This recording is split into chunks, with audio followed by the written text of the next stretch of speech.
Assalamualaikum warahmatullahi wabarakatuh. Alhamdulillah, wassalatu wassalamu ala rasulillah. Saudara dan saudariku, seiman, seperjuangan, yang kami doakan semoga kita semua senantiasa dituntun oleh Allah untuk selalu berada di jalan Allah sampai kita menghadap Allah dalam keadaan dirahmati oleh Allah. Bulan mulia Ramadan, selain bulan saum, bulan puasa, juga bulan mulia Ramadan adalah bulan Qiyamul Lail. Bulan Qiyamul Lail, salat tahajud di waktu malam, salat tarawih di waktu malam. Karena itu, kita memerlukan ilmu tentang Qiyamul Lail. Kita memerlukan tafakkur tentang Qiyamul Lail. Kita memerlukan perencanaan tentang Qiyamul Lail. Kita memerlukan penjadwalan Qiyamul Lail.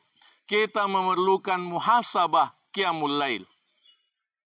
Sebagaimana semua ini kita butuhkan, kita perlukan, kita terapkan pada ibadah saum.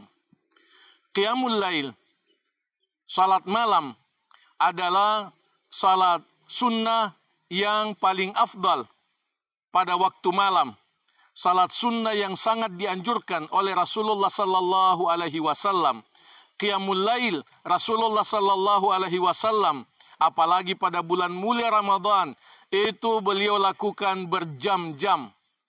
Itu dilakukan sangat panjang dan sangat lama karena perhatian beliau pada Qiyamul Lail yang sangat besar.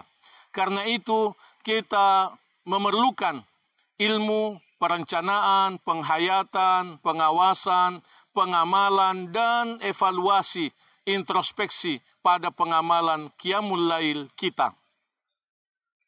Poin yang pertama ialah bahwa dalam pengamalan Qiyamul Lail, kita dianjurkan, kita diingatkan agar kita salat tarawih yang khusyuk.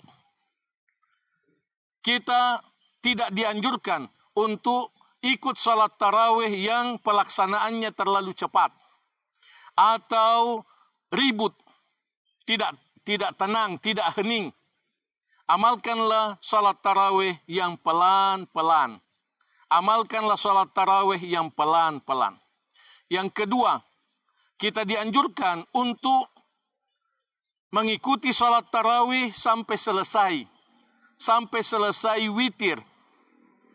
Oleh karena jaminan pahala dari Rasulullah sallallahu alaihi wasallam untuk orang yang Qiyamul Lail itu mendapatkan pahala sama dengan melakukan Qiyamul Lail sepanjang malam kalau mengikuti imam sampai selesai. Man shalla ma'al imami hatta yansarif kutiba lahu qiyamul lailah. Siapa yang salat bersama imam sampai selesai.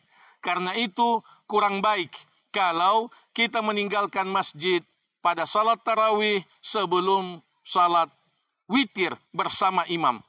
Jadi kita dianjurkan untuk salat witir bersama imam. Nanti kemudian di akhir malam kita Qiyamul Lail lagi dengan tidak salat witir lagi. Kita tidak salat witir lagi. Karena hanya satu witir dalam setiap malam.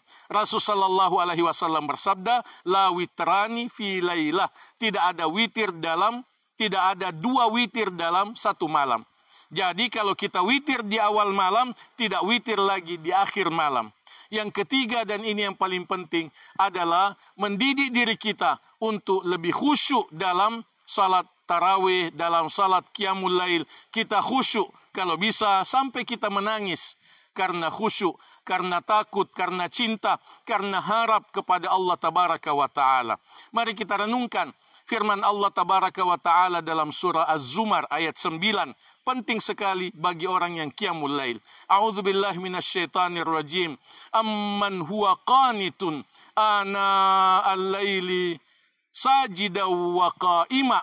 Apakah orang yang taat pada waktu malam berdiri, sujud dan berdiri pada waktu malam.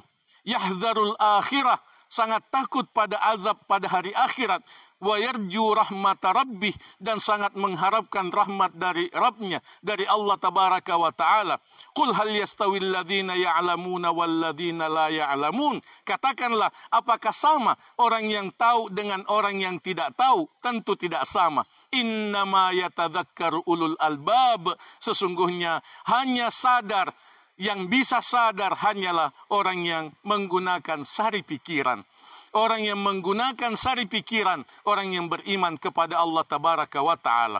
Mari kita usahakan agar qiyamul lail kita efektif, agar qiyamul lail kita sesuai dengan sunnah, agar qiyamul lail kita mendekatkan kita pada kepribadian orang yang bertakwa kepada Allah tabaraka wa ta'ala. Aqulu qouli hadza wa astaghfirullah li wa lakum. Wassalamualaikum warahmatullahi wabarakatuh.